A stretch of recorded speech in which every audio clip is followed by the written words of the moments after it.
After returning to the White House, President Donald Trump now is lashing out at friends and foes alike with tariffs, all kinds of tariffs, and very substantial ones at that.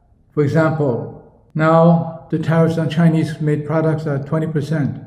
New tariffs on Canada and Mexico is 25%. This is very, very significant, especially for countries like Canada and Mexico.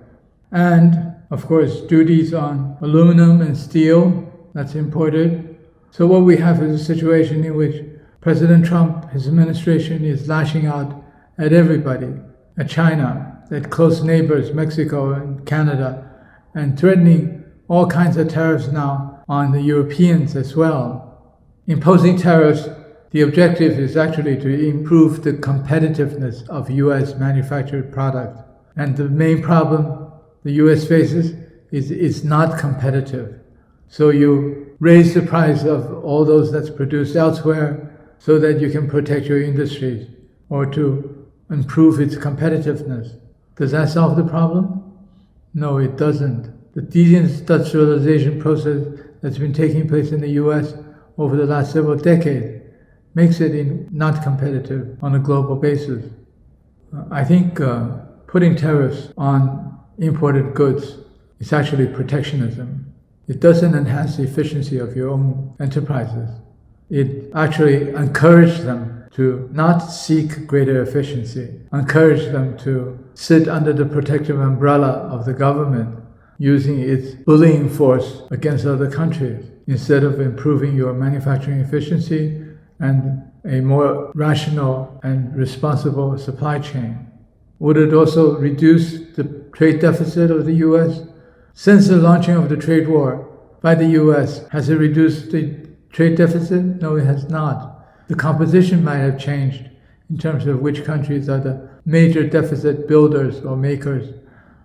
But actually, the trade deficit of the U.S. has actually increased compared to when he started to launch these attacks initially against China. But the effect of these tariffs or trade war measures are plain to see: creation of inflation. Everything becomes more expensive.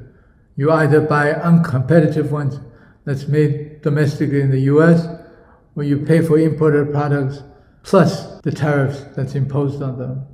So who is actually suffering from this is the average folk. The US population will now have to pay more for everything that's imported. And then if there are countermeasures taken by countries which have been hit by tariffs, that increases costs also. I think raising interest rates substantially over the course of the last couple of years had reduced the inflation level a little bit, but it's still high at 3%. It's above the target of the Fed. If you increase tariffs or impose further tariffs on what has been imposed over the course of the last 5-6 years, inflation will increase. Projections are, if these tariffs, which currently have been announced, there are others which are being planned, just those currently announced will increase the inflation rate or consumer price index by another 0.5 to 0.7%, getting closer to 4% again.